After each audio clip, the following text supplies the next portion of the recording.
Have you ever felt like it's you versus your husband and your daughter?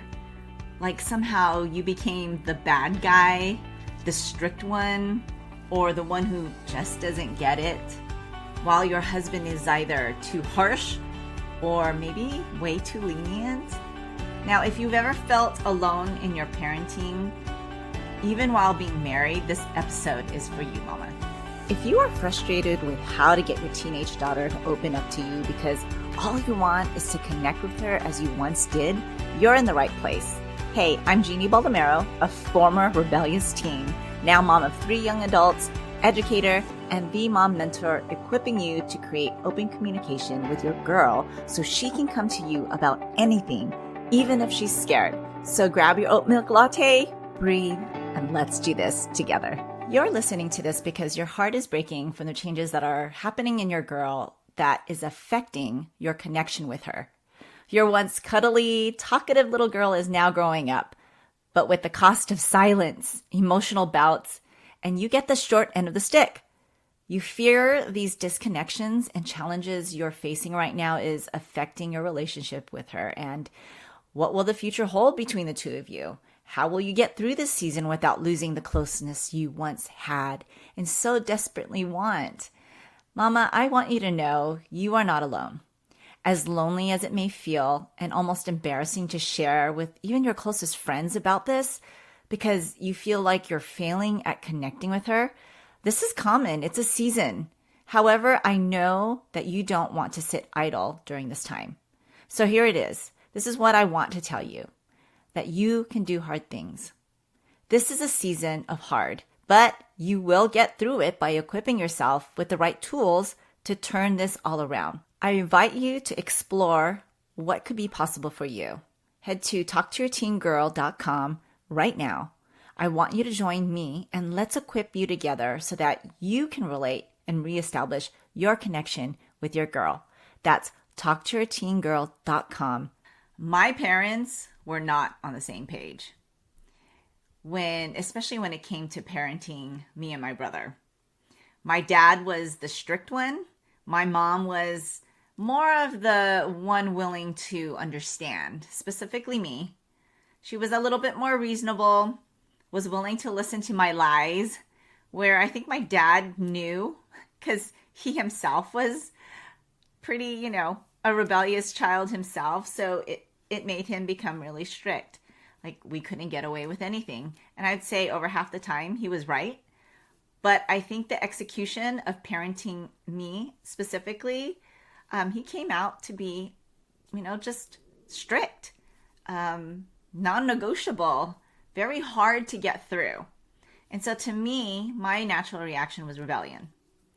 The teenage years was, I've shared, kind of, trudging. You probably are experiencing the same thing with your own teenagers.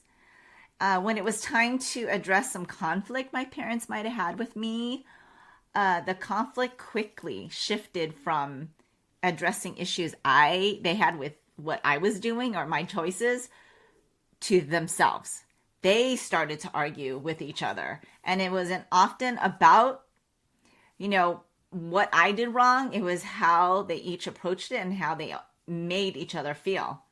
And it happened often, and it happened in front of me. It was a way, really, for me to shift the focus away from me and onto them. After time, I think I got really, really good at pegging each other, them with each other. Okay, and I hate to admit this.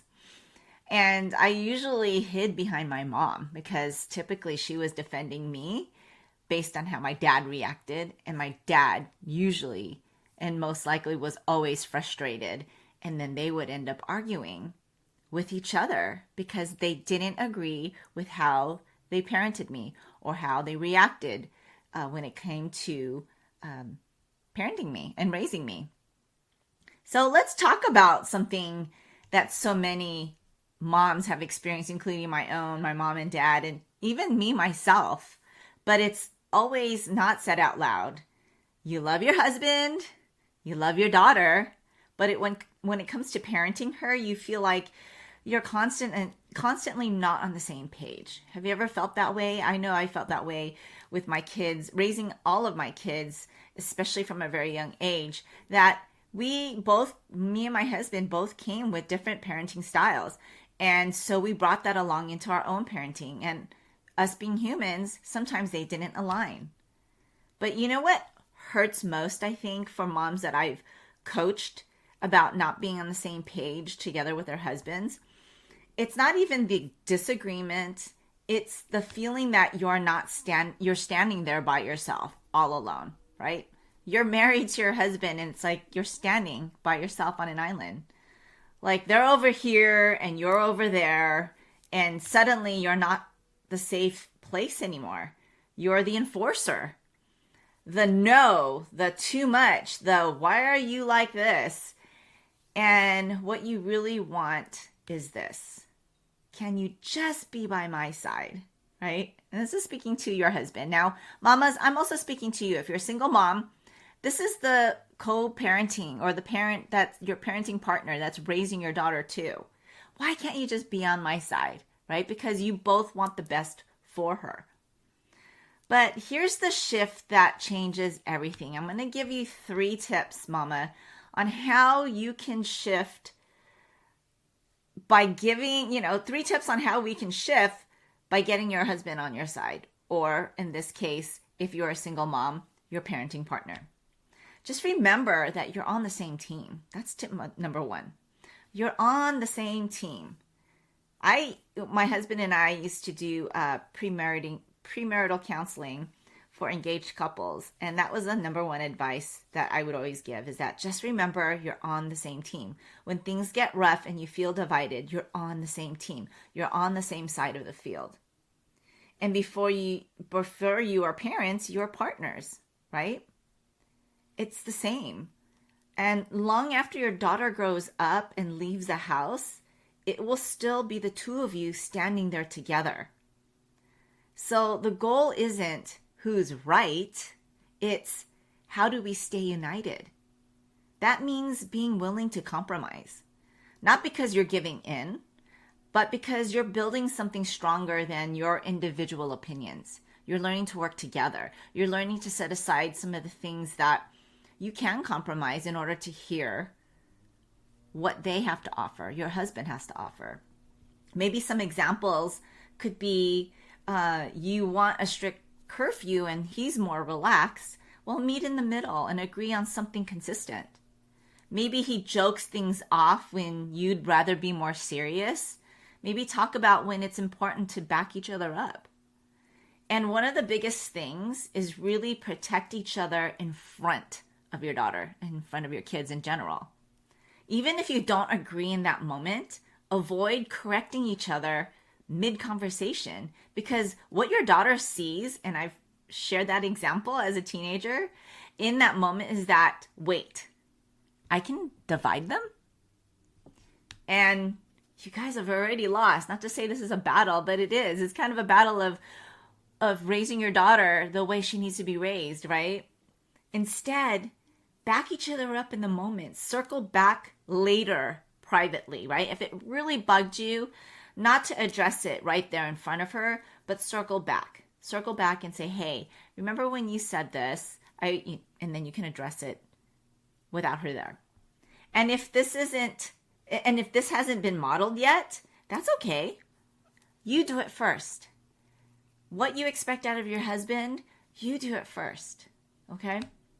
Tip number 2, get curious about his perspective, right? You know your perspective. You know how you would love to see the parenting styles and skills come out because you're doing it yourself. So why don't we get curious about his perspective? Instead of asking, why does he do it like that? Try asking, what's behind how he's responding, right? What is behind how he's responding? Because the truth is, you and your husband are different on purpose, right? We don't think the same. But you're obviously attracted to this person. He sees things you don't. He sees things, you see things he doesn't. And your daughter actually benefits from both. So if he's more strict, maybe he's thinking about safety, respect, long-term consequences. Or maybe he's more lenient. Maybe he's trying to build connection, trust, and emotional safety. Neither is automatically wrong. They're just different lenses. And when you get curious instead of critical, you move from opposition to really understanding your husband's point of view. So here's a powerful question that you can ask him. Can you help me understand what you were thinking in that moment? Right? Get curious. It's not to challenge him, but really it's to learn and genuinely learn. Tip number 3, share your hurts. Not just your frustration with them, but your hurts. This one is everything, honestly. Because most conversations sound like this. You always do that. Why don't you do this? You never support me, ... right? And what he hears is, when we say that, criticism, failure, and attack. But when you shift into vulnerability, everything changes.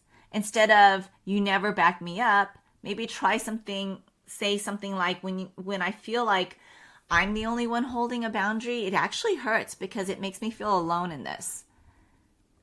That kind of honesty there, it's hard to argue with, right? And it's hard to dismiss because it's not an attack on him. It's your truth. And that kind of vulnerability is what builds real intimacy in a marriage.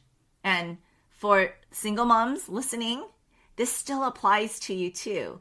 You may not have the same relationship dynamic, but you can still communicate from a place of clarity, honesty, and emotional ownership.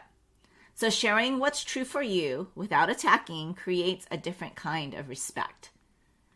Okay, Mama, I hope this gives you some relief and some help with the frustration of feeling like your husband and you are not on the same page when it comes to raising your daughter.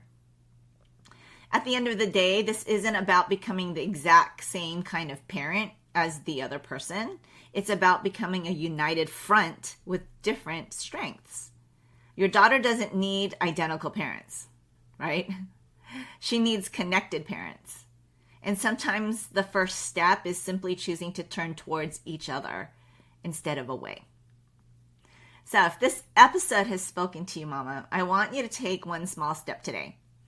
Have one conversation with your husband, not to fix everything, but to understand each other just a little bit more. And if you know another mama, that feels like the bad guy in her home, can you send this episode to her? Because she's not alone either. Okay, I'll talk to you next time. I'd love to know how your conversations went. You can email me at hello@jeanniebaldemero.com. And I promise I do read my emails. Till next time. Hey friend, if this podcast inspired you or encouraged you or helped you in any way, I'd love for you to share it. You can screenshot this episode and share it in your stories on social media or text it to a friend who can use the support. It's the best way you can thank me. I want to let other mamas know they are not alone. I'd love to stay connected with you. You can find me at raisingherconfidently.com. Until next time, live full of grace, Jeannie.